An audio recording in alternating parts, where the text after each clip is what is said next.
फिर हमारे पास यहाँ पे माइनर ड्रग्स, जिसमें सबसे पहले आ रहा है वेनिसिलिन। ये पार्शियल एगोनिस्ट है न्यूरोलर निकोटीन एसिटाइल कोलिन रिसेप्टर का, जो कि सीएनएस में होता है। उसके बाद ये क्या करता है, प्रोड्यूस करता है लेस इफ्यूरिक इफेक्ट देन निकोटीन, और adjust management of smoking cessation in the patient के जो लोग सिगरेट छोड़ होते हैं उनके लिए विड्रॉल इफेक्ट्स को रिड्यूस करता है, क्योंकि इसके लेस इफ्यूरिक इफेक्ट्स होते हैं। और ये जिनको हम दे रहे हैं तो उनको हमें प्रॉपर मैनेज करना चाहिए, मॉनिटर करना चाहिए, क्योंकि उनमें सुसाइडल थॉट्स, विविड नाइटमेयर्स और मूड चेंजेस के सिम्टम्स भी देखे जाते हैं। नेक्स्ट है हमारे पास कोकेन। इसका किसको नहीं पता होगा, हाईली एडिक्टिव ड्रग है ये, और इसको जो है schedule 2 drug by the US drug enforcement agency के थ्रू रिकग्नाइज किया गया है। ये क्या करता है, ब्लॉकेड कर देता है री अपटेक के, जो कि मोनोमाइड्स का होता है। मोनोमाइड्स कौन से, नॉरएपिनेफ्रिन, सेरोटोनिन और dopamine into the pre synaptic terminal में ब्लॉकेड कर देता है। उसके बाद हमारे पास आ रहा है कि ये क्या करता है कि प्रोलॉन्ग जो है डोपामिनर्जिक इफेक्ट देता है ब्रेन प्लेयर सिस्टम में। इसमें इंटेंस यूफोरिया मतलब रिलैक्सेशन की फीलिंग आती है को इनिशियली, ये याद रखिएगा इनिशियली, लेकिन जो है ये क्रॉनिक इनटेक कोकेन का डिप्लीट्स कर देती है डोपामीन का इफेक्ट। ये क्या, उसके बाद जब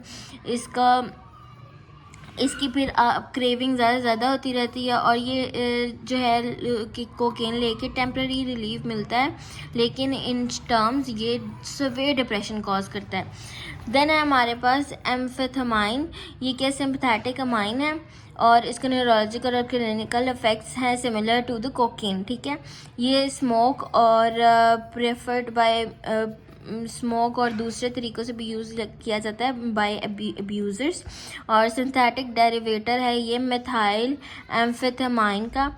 ये स्टिमुलेंट है और हेलोसिनजेनिक प्रॉपर्टीज़ रखता है। इसमें हमारे पास मैकेनिज़्म में देख लेते हैं कि इसका इफेक्ट सीएनएस और पेरिफेरल नर्वस सिस्टम पर इनडायरेक्टली होता है, डिपेंड करता है elevation of level of catecholamine neurotransmitters पर, जो कि साइनेप्टिक स्पेसेस में होते हैं। इसको हम बेसिकली जनरल से ओवरव्यू करेंगे।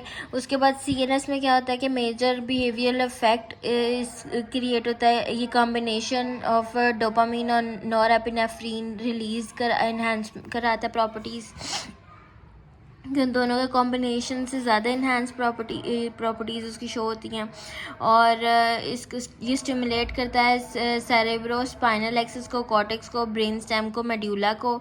उसके बाद ये इंक्रीज़ करता है अलर्टनेस को, डिक्रीज़ करता है फटीग को, डिक्रीज़ करता है एपेटाइट को, इंसोमिया को।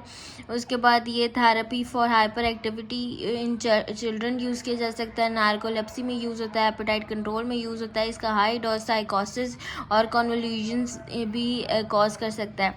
सिंपैथेटिक नर्वस सिस्टम में हम देखेंगे कि एडर्नर्जिक सिस्टम पर एक्ट करते हैं, इनडायरेक्टली स्टिमुलेट करते हैं, रिसेप्टर्स नॉरएपिनेफ्रिन रिलीज कराते हैं के थ्रू। उसके बाद थेरेपेटिक यूजेस फिजियोलॉजिकल और साइकोलॉजिकल डिपेंडेंस है इसकी, तो इसके जो थेरेपेटिक यूजेस वो कम है। क्रॉनिक यूज़ डेवलपमेंट टॉलरेंस में भी क्रिएट हो जाती है टू दिस फीलिंग यूफोरिक और एनरोटिक इफेक्ट। उसके बाद हम इसको ऊपर से देख लेते हैं, इसको डिटेल में जाने की ज़रूरत नहीं है कि ये हमारे पास attention deficient hyper activity disorder में यूज़ होता है, नार्कोलेप्सी में यूज़ होता है। सिमिलरली जैसे कि हमारे पास कैफीन यूज़र थी और एपेटाइट से प्रेजेंट है। उसके बाद इसके एडवर्स इफेक्ट आप देख लें, dependence, tolerance, drug seeking behaviour, और ये यहाँ से भी देख लें एक बार कि वर्टिगो, हाइपरटेंशन, इंक्रीज बीपी हो जाते हैं, इंसोमिया होती है, कन्फ्यूजन होती है, पोटेंशियल एडिक्शन, नोजिया, डायरिया।